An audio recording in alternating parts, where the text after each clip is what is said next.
Namaskar, dear devotees and friends. This evening we will be discussing about the Panchama Veda, the Gospel of Bhagavan Sri Ramakrishna. Let us begin with this mantra. Tabu kathamritam tapta jivanam kobibhiriritam kalmashapaham sravana mangalam srimadatatam bhuvi grinanti e Bhurida Janaha. Discussion was going on incarnation of God. And Girish Chandra Ghosh, she was arguing with another writer and a very famous man in those days, Trailokya. So Trailokya Babu, he was talking in a different way. Now Bhagavan Sri Ramakrishna interrupted. And he said, why do you argue with so much? He is asking to Girish. Why do you argue so much? They busy themselves with both. Now this line we should be careful. We should pay attention to this line. They are discussing about the incarnation of God. And now Girish wants to prove that there is the incarnation of God. God can take the human form. Trailokya has the doubt, and he also includes some other people, and they like to make the same line equally with the incarnation of God. That is the main dispute. Now Bhagavan Sri Ramakrishna is mentioning they busy themselves with both the world and God, and not practicing to realize God, not practicing spiritual austerity to realize God. No, busy, keeping themselves busy at a passing time. Majority of the people, they do like that. So that is the reason we don't see the change in the attitude of that person, in the behavior of that person.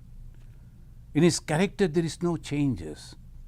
More and more they are doing like that, more they are becoming worldly type of people, arguing, trying to prove themselves, writing books, publishing articles, trying to prove himself. Like this they go on. But that is exactly opposite should be the God realized people. Because world and the God, and when you go towards God, we always give away the world. So this is very clear. Now Bhagavan Sri Ramakrishna indicating that they busy themselves with both the world and God. Now he said, one cannot understand the joy of God unless one has tasted it. Now we get joy in name, fame, popularity, prosperity and everything. We get joy, of course we get joy. But that worldly joy is temporary. But we think that is sufficient. That is the main problem when we are satisfied with that. And we think this is the only thing. My grandfather also used to have like this. My father also tried for this. I am also doing the same thing. What is the wrong? So this is the way it always goes.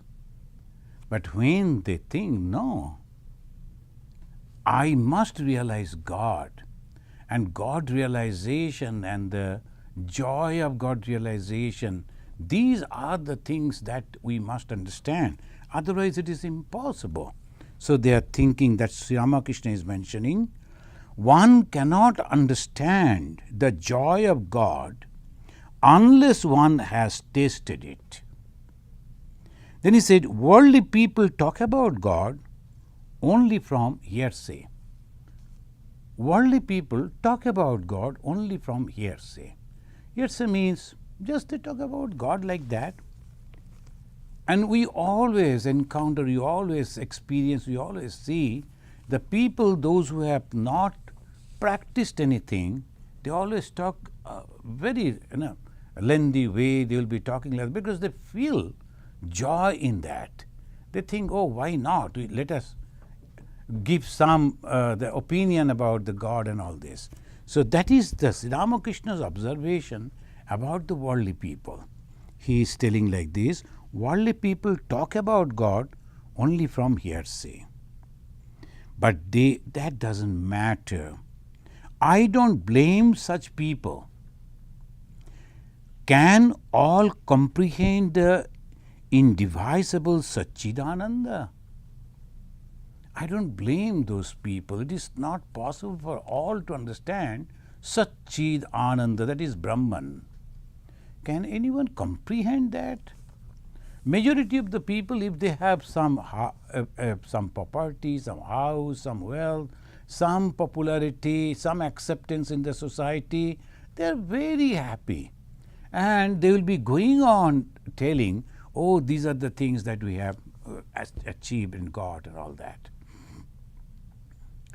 I met one person who was so proud to show that he has achieved some social recognition. He is a monk. And I know Swami Ranganathananda Ji Maharaj, who was the president of the Ramakrishna order. This Ranganathananda Ji Maharaj, I heard that the government of India wanted to give him the highest of the respect, Bharat Ratna. And he refused that. He told, no, I cannot keep that Bharat Ratna before my name. And if I don't mention Bharat Ratna before my name, it will be an insult to my country, to my motherland. But if I put that, then it will be an insult to my guru who has given me Swami Ranganathananda. Swami should be the first. Swami is the master. So I am a monk, I don't need that. So if you really like to respect me, listen to my talk. Try to imbibe those ideas, implement those ideas for the betterment of the poverty-stricken people, uneducated people, oppressed people. Serve them. So that was his idea. Then true monks should speak in that spirit. If the monks are also going for craving for the property, craving for the name, fame, political power, and all the social recognition, what is the difference then?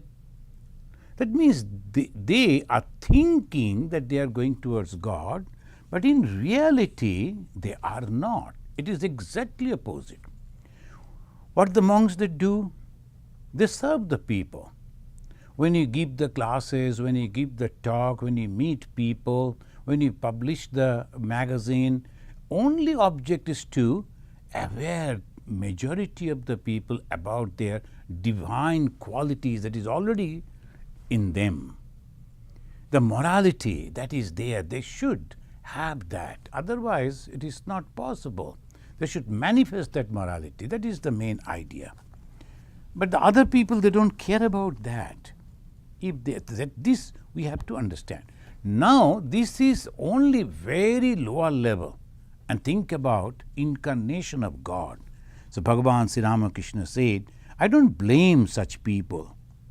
Can all comprehend the indivisible Satchidananda? Only 12 rishis could recognize Ramachandra.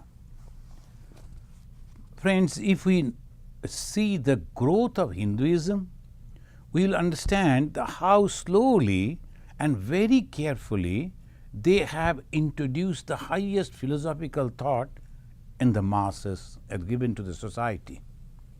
Ramachandra, immediately after the Satya Yuga, the God is taking human form. Satya Yuga, the truth has already been discovered. Majority of the people, they were having the sattvic quality, good quality, helping each other, and always contemplative, always satisfied with whatever they have. That was the Satya Yuga. Not that all of them, but majority of them. So that was the Satya Yuga. People were happy, the rulers were just, and rishis, they were all engaging themselves to discover the truth that is in the nature, and they were also very careful to discover the easiest path by following which the ordinary people also will be able to understand the joy of liberty, the joy of liberation from the bondage of the Maya. So all this in Satya Yuga. Now, population was increasing and the people, they were living in a different way. There was a group of people, they were highly cultured people. They were the rishis, they were the munis. They were mostly living in a secluded places and they had their schools. Then the young people used to go to them to learn about that, and different type of researches were going on. The society, human society was establishing.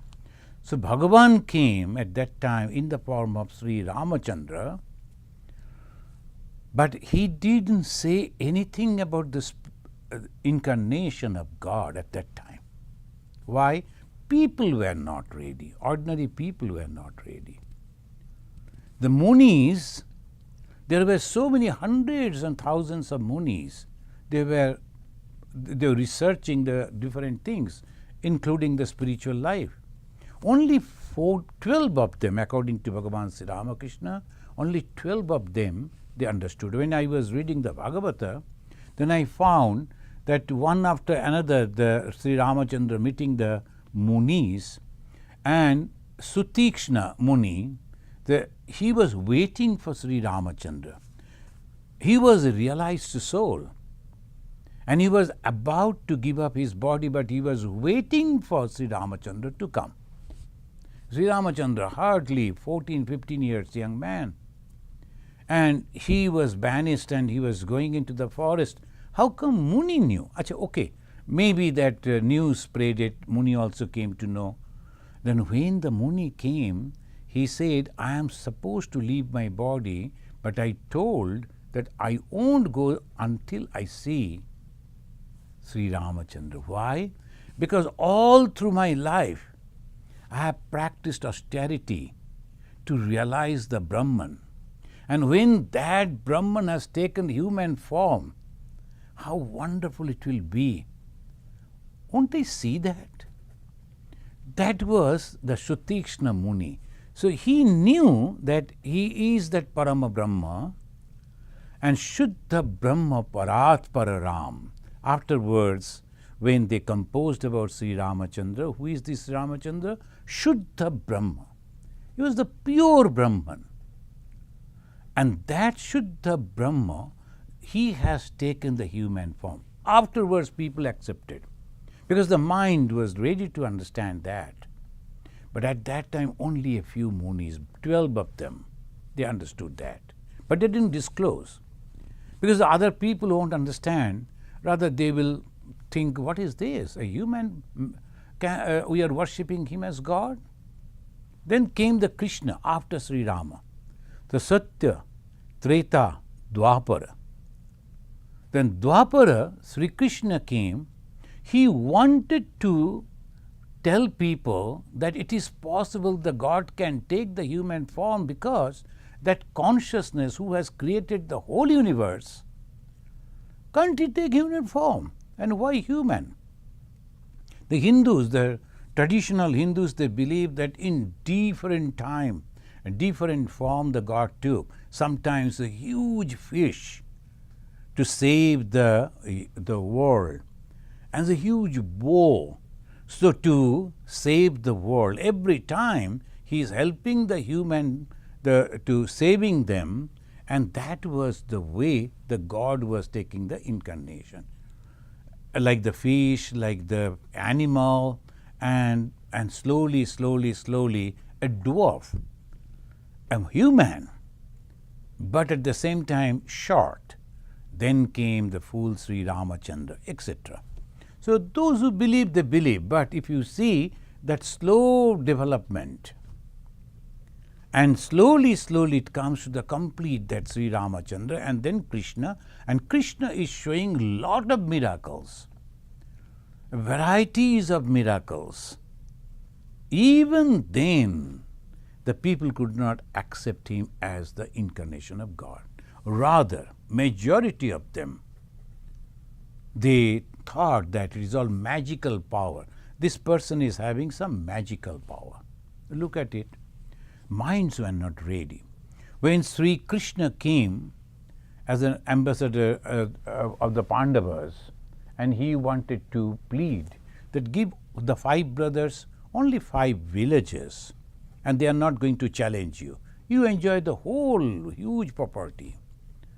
This whole wealth you take, only give 5 villages to the 5 brothers. You know the story of the Mahabharata. But that time, the other group, they wanted to arrest him. They thought he has come over here on behalf of the Pandavas.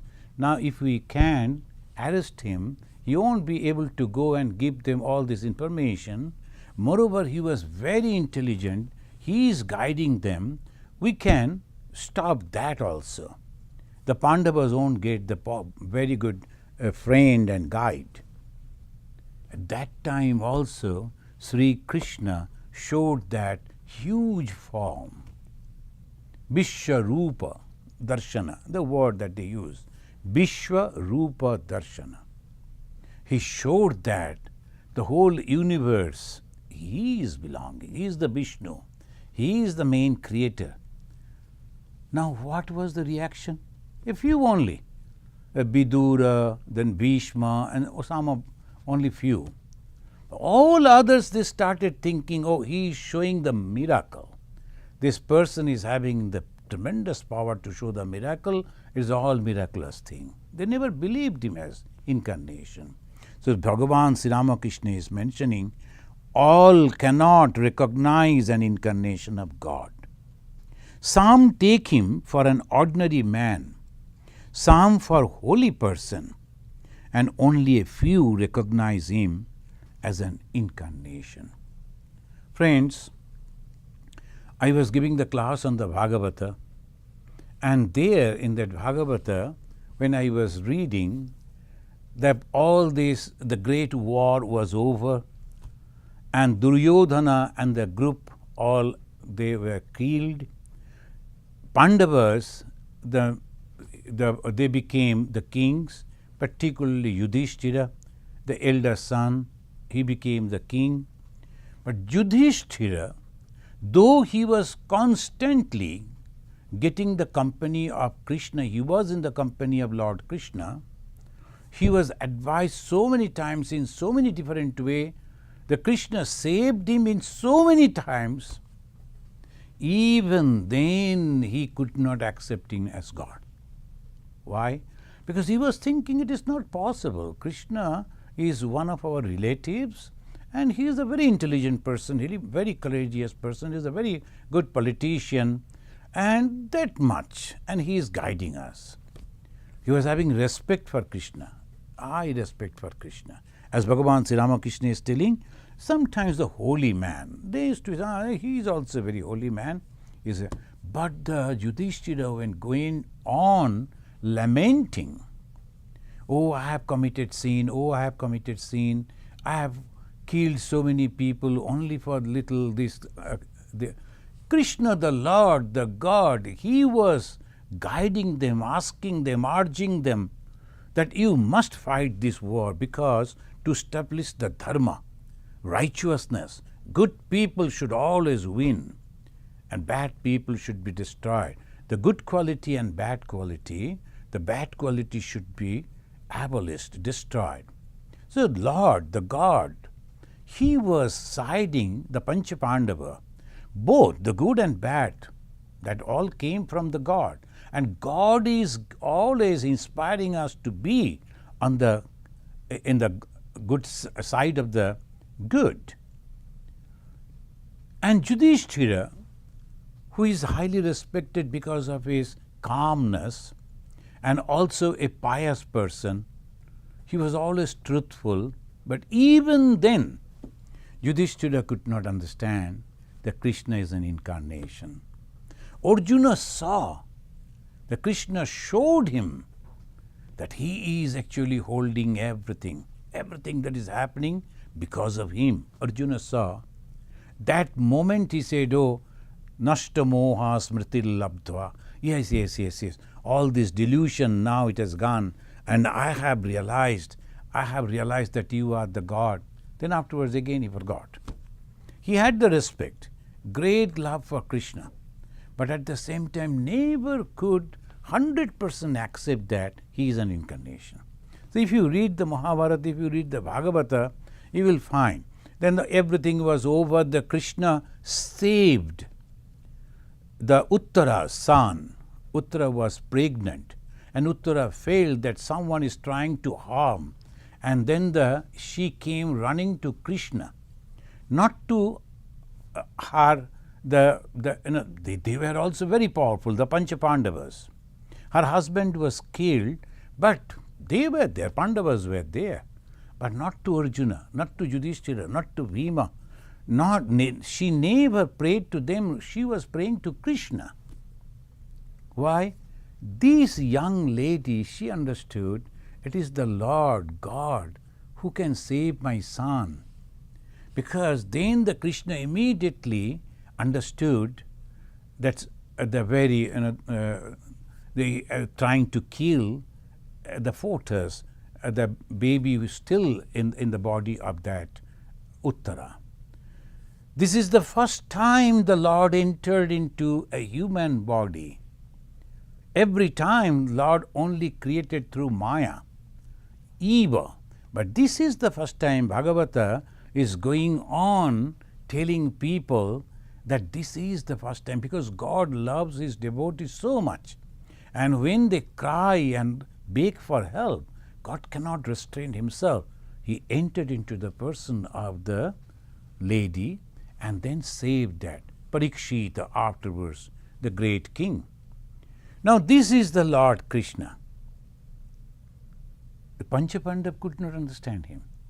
And all those people, they could not understand him, that he is the incarnation of God. And who understood? Friends, if possible, please read the Bhagavata, and there it says that from the book 1, Skandha 1, 8th chapter, from 17 to 42, almost these 25 slokas, the verses, Rani Kunti, the Queen Kunti, Mother Kunti, she is praising Krishna. When everything was over, Krishna was getting ready to go back to Dwarka. He was boarding in that chariot. Then the Kunti came and started. And he started. All the 25 verses began with the 17, and he started with Namaste Purusham Tva Adyam Ishwaram. Look at it. The Krishna was his nephew, brother's son. And Krishna was the age of Arjuna. So naturally, Kunti was elderly lady. But that Kunti now, she recognized the Krishna. She knew. But this time she is disclosing. When all people gathered over there to see off the Lord Krishna, who was leaving for Dwarka, that time before everyone, Kunti is praising and praying to the Lord Krishna and started Namaste Purusham Tva Adyam Ishwaram. And she goes on, she says, I bow down before you, who is the controller of everything. Ishwaram. Ishwara is the master of everything. And then says, who is pure consciousness beyond illusion, Prakriti Param Purusham. Purusham is a consciousness beyond Prakriti, illusion or Maya. And that consciousness who is beyond Maya, who resides outside and also inside of all being, Sarva Bhutanam Anta Bahi Sthitam. Look at the realization of that lady. We never heard, we never read that the mother Kunti went for practicing spiritual austerity. No. She didn't practice any yoga. She was practicing her swadharma. Even when her children, she was constantly going on practicing the spirituality while residing in her in-laws' house, her husband's house. Her husband died. And then she continued living over there. very limited time she was with her children, Panchapandava, the Pandu's children. And she was there when the war was there at that time also. She was in the camp of the Duryodhana and living with Duryodhana's parents. Not that all the time they were liking it. Even she said, no, as a widow, I am supposed to live in the house of my husband. I will continue. Swadharma. Only through Swadharma she got that power that she could recognize Krishna as a Supreme Lord. So Bhagavan Sri Ramakrishna mentioned, it is very difficult. All cannot recognize an incarnation of God. Why? They live just like very ordinary people. Very, very ordinary people. So they cannot, the people cannot understand that. Kunti understood. So why I am mentioning this, the important thing is, the Kunti and just the ordinary lady, of course she was very intelligent, she was very courageous. She, because of the queen of that great family, she had her education, everything was there. But when she practiced spirituality, and to understand the incarnation of God, one has to have the purity of mind. So by practicing Swadharma, I am the mother, I am the wife, I belong to this family, I must be here to looking after all this thing, but without any attachment. She was living in the household of the Duryodhana who was trying to kill her children. But she never blamed Duryodhana. She never went and prayed to Duryodhana. Only she was waiting, whatever the gods will let be done, calm and composed, and going on spending her time dedicating to serve this family, but without any attachment. So this is the main thing. If we can learn to serve God without attachment, anywhere, any work, in any level, any walks of life, one can realize God.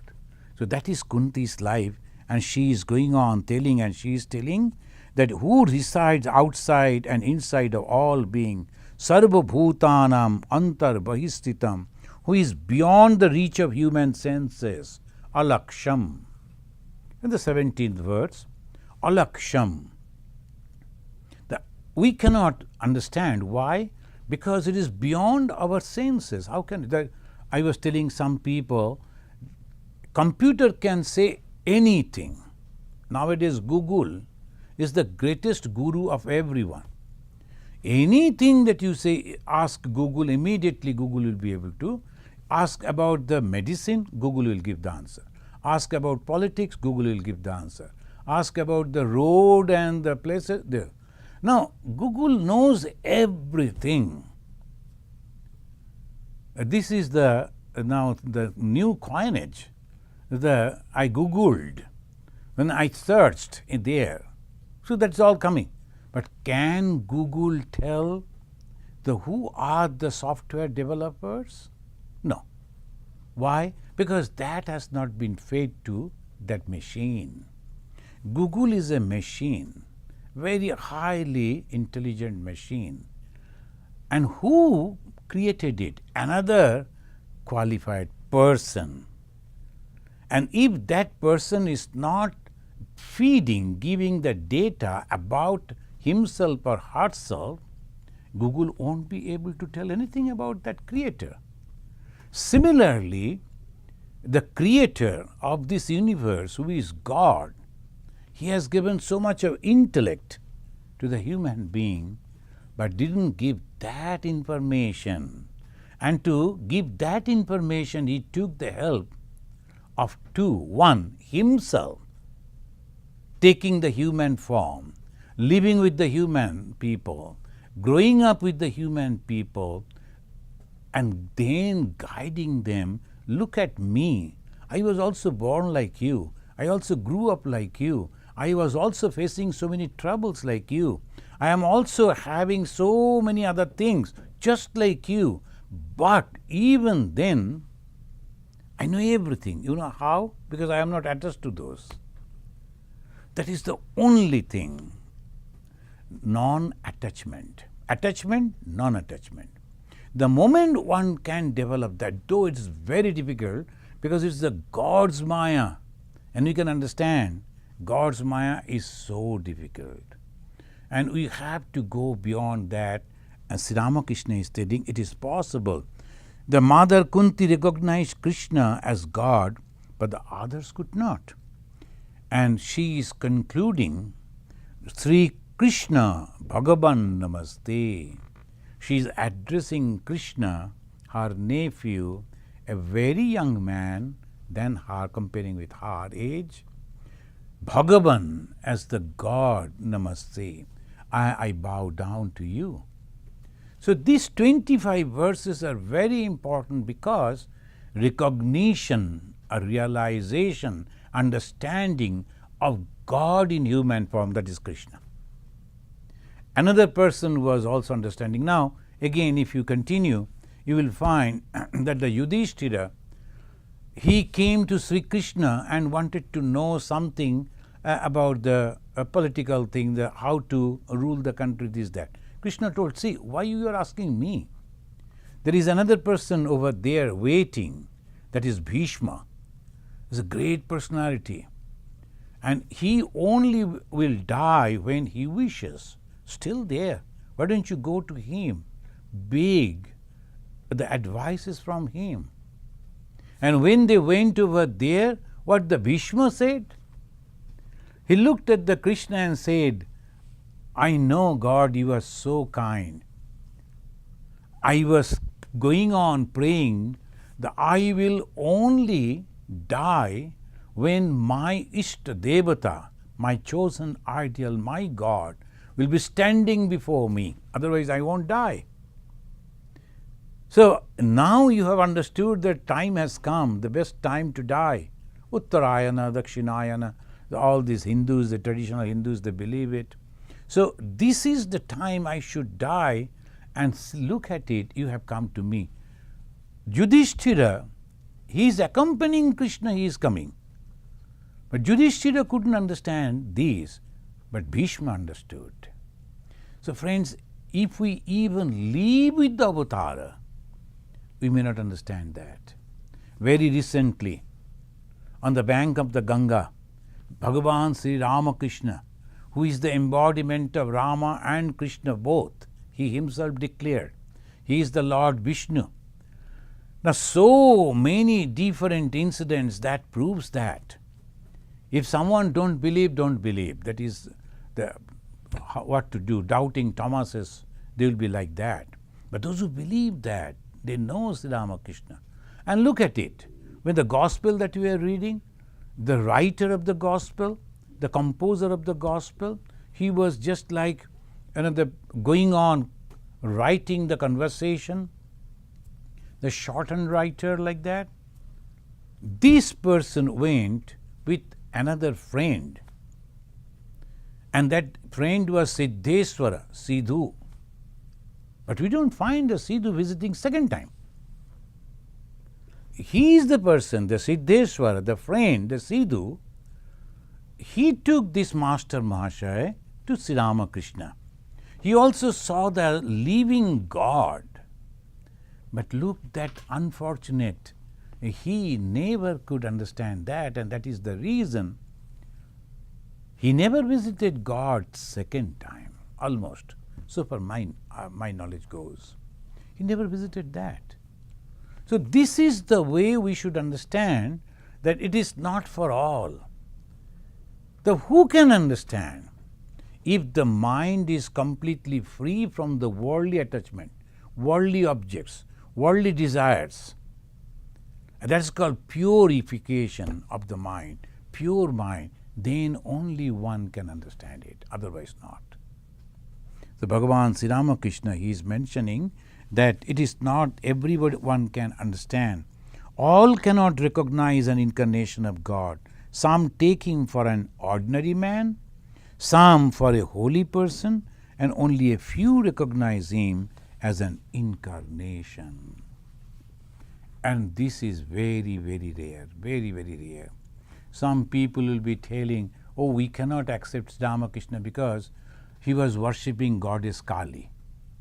I don't believe Kali, so he was worshipping Kali, so I don't believe Sri Ramakrishna. Look at it. And because they are not having any purity of mind, the purity of mind will immediately understand another pure.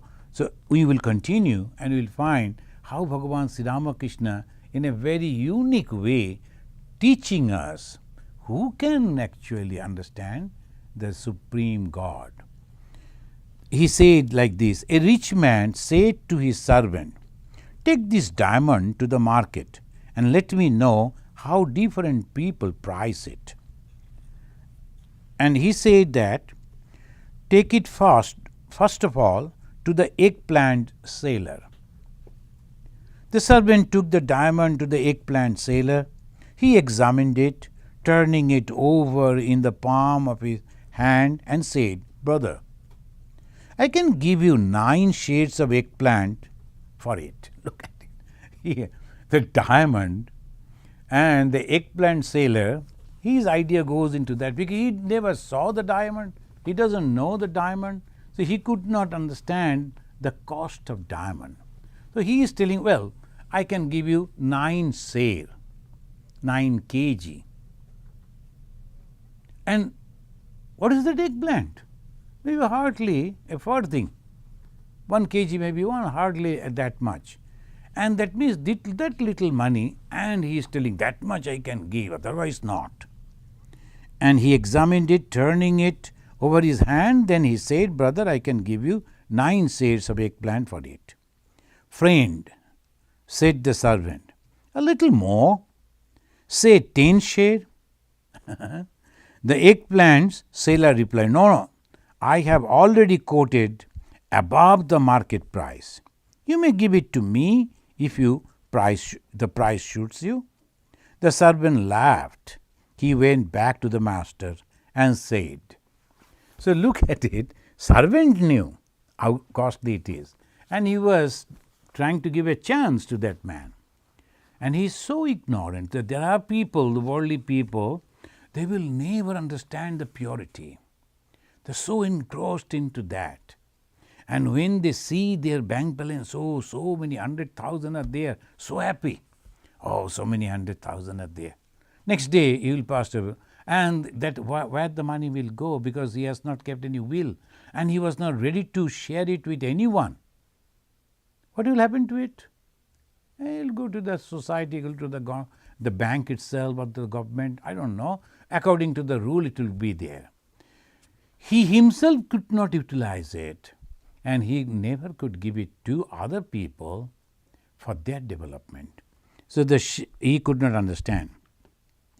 Then he went to, and he says, the servant laughed. He went back to his master and said, sir, he would give me only 9 shades of eggplants and not one more.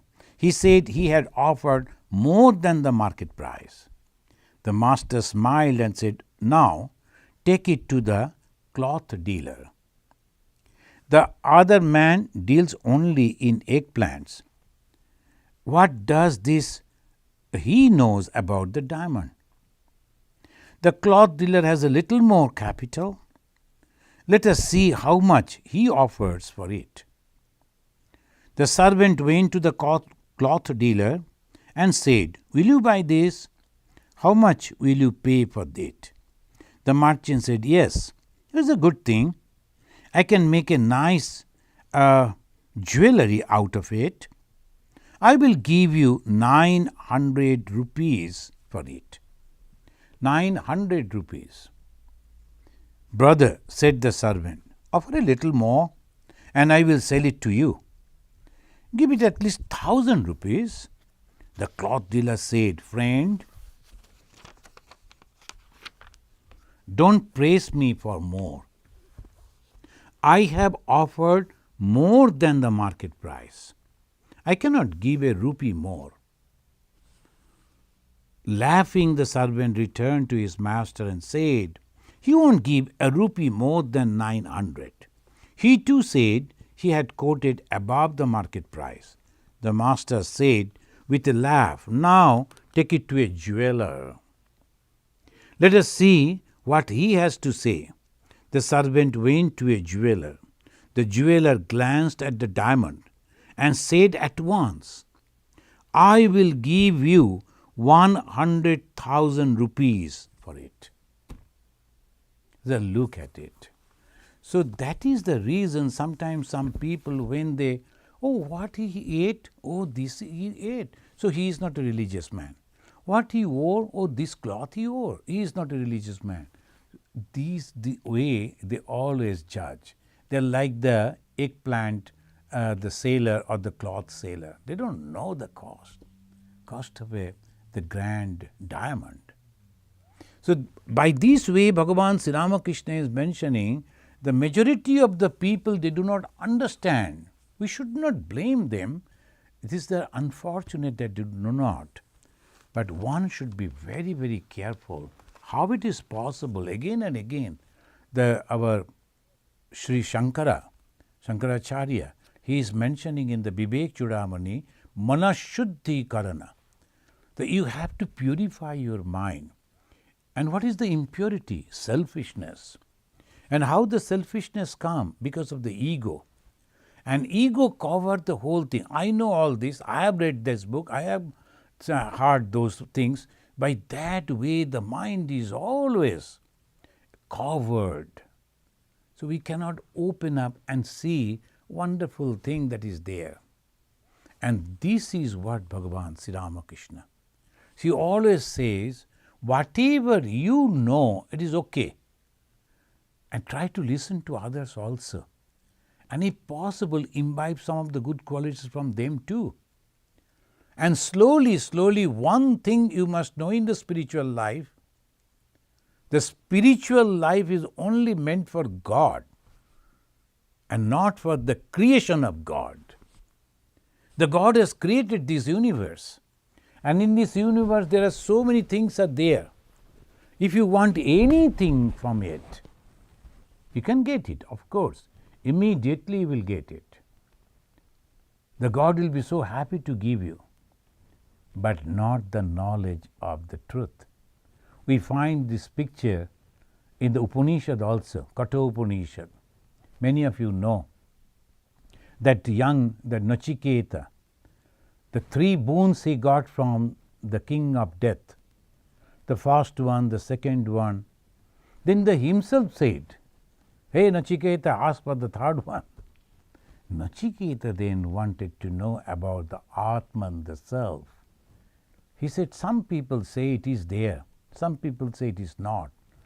Oh, king of death, you know it, because you are standing in between the life and death. You are standing on the threshold of these two. So tell me the truth." Immediately, he started telling, "You are a young man, what you are going to do with this knowledge? You better take all this thing, enjoy. I will make you a great king. And you will have the sons and the grandsons. Each of them will live 100 years. So naturally your life will be long. And this well, that well, going on tempting." He wanted to give the world. And Nachiketa said, "No, I want knowledge." So if we want to understand the incarnation of God, we have to understand by giving up our ego. Otherwise, it is very difficult to understand Bhagavan Sri Ramakrishna. He never showed any miracles. But those who understand the wonderful way of God will understand wonderful miracles that he has shown to the people. Among his disciples, there was one who was from Bihar. He never knew even a single letter. But he became a Brahmagyani in the company of Sri Ramakrishna and by the blessings of Sri Ramakrishna. He changed everything. Slowly, slowly, everything is getting changed. So friends, this is the thing that we must understand.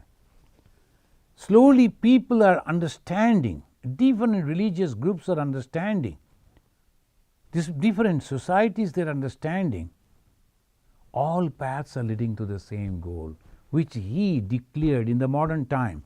It was discovered by the rishis of the old, and in the Rig Veda very clearly mentioned, Ekam Sad Vipra Bahuda Vadanti. And that was practiced and propounded by Bhagavan Sri Ramakrishna. But he lived so humbly. He was not wearing even the Geruva cloth. And he was living in a room, or he used to lie on a bed, and he used to sometimes cover his feet with some shoes. And people will be criticizing, oh, what type of sadhu is this? Only a simple shoe, and then, oh, now God cannot bless. So these are just like the eggplant sailors. They can't understand. Now let us conclude. The incarnation of God belonged to the class of the Ishara Kotis. And here it is continued. They talk of practicing religion in the world. Suppose a man is shut up in a room. All the doors and windows are closed. Only a little light comes through a hole in the ceiling. Can he see the sun with that roof over him, over his head? No, he cannot see the sun. That means he only sees the small little hole. Sri Ramakrishna is indicating someone saw a light, a little light, and they are overwhelmed with that, thinking, oh, that is the great realization. But it is the reflected light of the sun, but they have not seen the sun. Why? Because their buddhi, their intellect, their realization was shrouded, covered. As he is telling, everything was closed, so they could not see. And what will he do with only the ray of light? Last and gold is the roof. Can he see the sun unless he removes the roof? Last and gold, again and again Sri Ramakrishna is mentioning the desire for the worldly enjoyment. And obviously these people won't be able to realize God. The worldly people are shut up in a room as it were. Who are those worldly people? All? No. I have seen many people, the devotees, that they always follow the righteous path.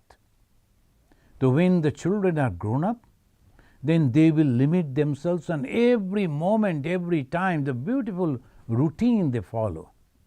And they will be serving the holy people, they will visit the holy places, they will give a little donation as much as possible for them, and they will be taking the holy name of God, they will be reading, and they will be always trying to be in the company of the holy people. By that way, they are making their mind purified. At the fag end of your life, if you can do that, then all the things that you have already done in the past, all are washed up, are cleaned up. Bhagavan Sri Ramakrishna said, if you are bathing an elephant and leaving it free, immediately again he will go and take the dust and throw on its body.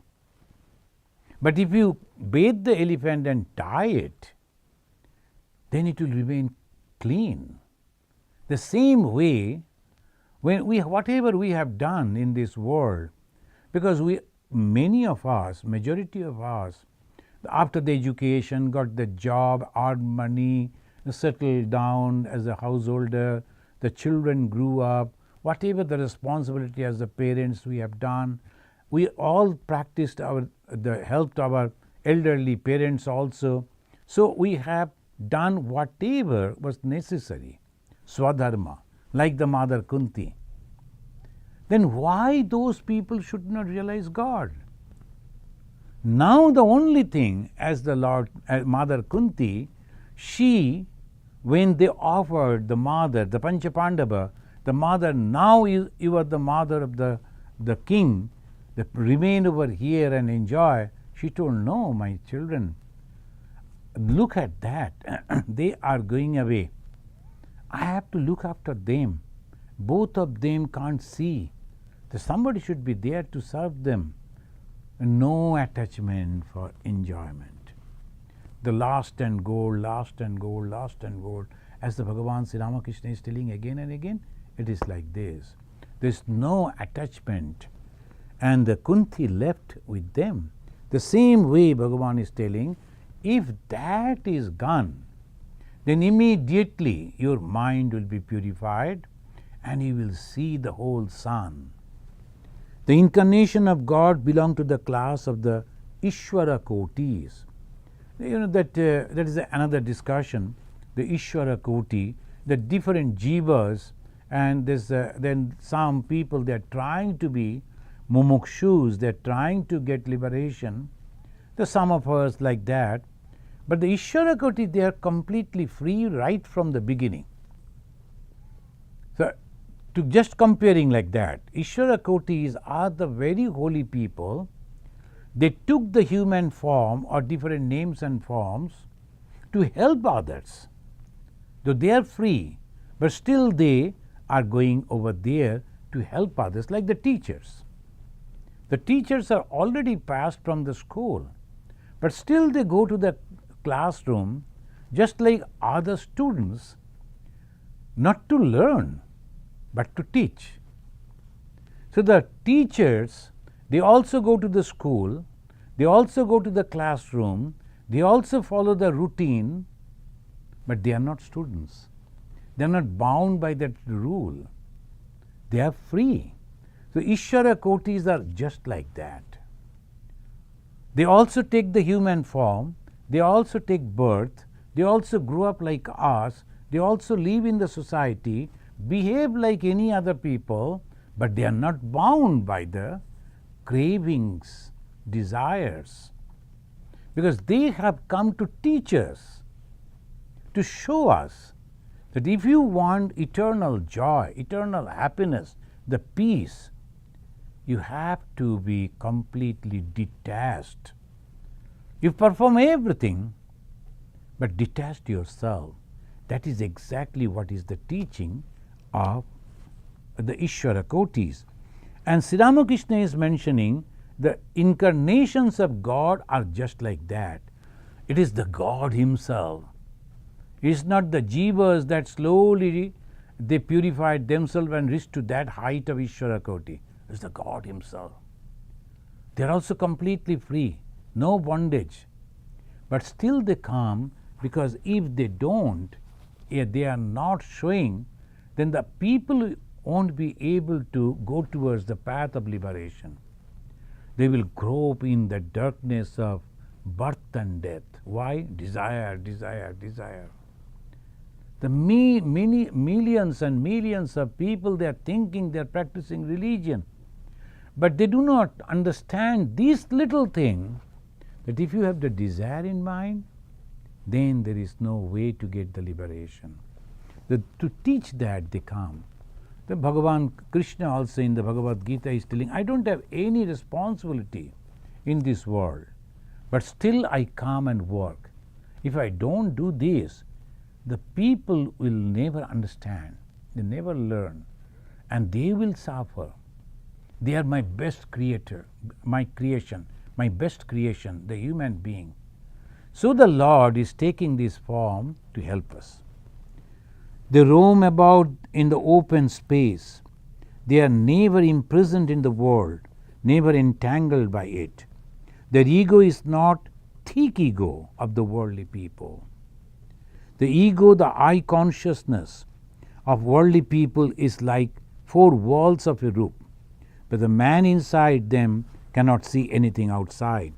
The ego of the incarnations and the other Ishvara Kotis is a thin ego. Through it they have an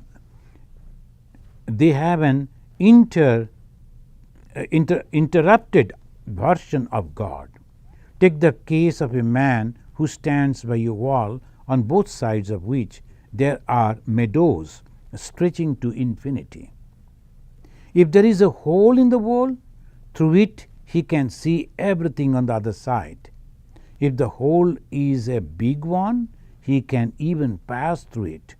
The ego of the incarnations and the other Sharkotis is like the wall with a hole.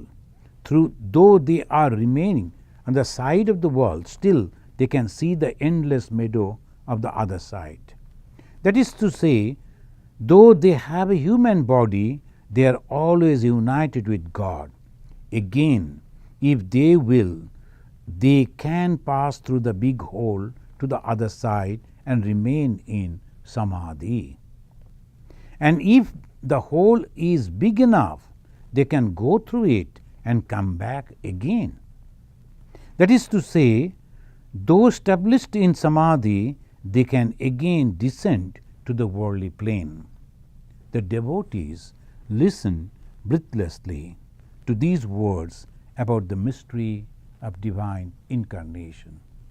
Bhagavan Sri Ramakrishna is to go to that Samadhi again and again, but again he will come back. It is so difficult to have the Samadhi once in life. And for Sri Ramakrishna, it was a regular practice every time.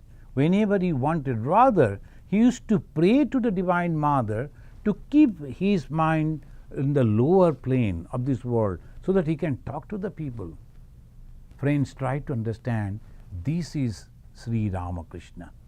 Apparently, you look at the picture, just a very ordinary person, bare body, from a village, very, very ordinary. But he is the supreme God. How you know that? Because of his life. If you look at his life, there is no ego, there is no selfishness, there is only love, there is pure unselfishness. The Sri Ramakrishna, that is the reason, after realizing that, Swami Vivekananda said, Avatara Varishtaya. Thank you, friends. We will conclude over here, and we will chant this mantra and conclude. Niranjanam nityam anantarupam bhaktanukampa dhrita vigraham vai Ishavataram parameshamidyam tam Ramakrishnam shirasa namamaha. Hari Om Tat Sat. So I like to tell you that the Sundays in person you can come. Wednesday, as because we start the class at 7:30, the many of the our devotees, those who are living little far, it becomes difficult after 8:30, say 8:45, to drive back again in the night. So I am thinking to continue in the online. But Sunday morning, 11 to 12, you can come, spend some time in the shrine, listen to the talk, have the prasad, chit-chat with other devotees, and then go back. That will be wonderful. And along with this, in our new establishment, a Home of Harmony, which is in the Chicago city, the Keller Avenue and the Irving Park, there every Saturday we are having the program. Saturday afternoon, 4 to 5. Saturday morning, sometimes people cannot make time. So afternoon, 4 to 5. Every Saturday there will be some programs. So you can please visit our website and can, if you are not receiving our flyers, our announcements, please let me know, write to me. I will include you in our Google group, and you will be going on getting all this information and can enjoy. Every Sunday in the Home of Harmony there in the Chicago, we are teaching yoga and meditation. Those who are interested, you can go over there directly and can enroll your name. It is also from 11 to 12 at Home of Harmony. Thank you, friends. May God bless you all. Om Shanti, Shanti, Shanti.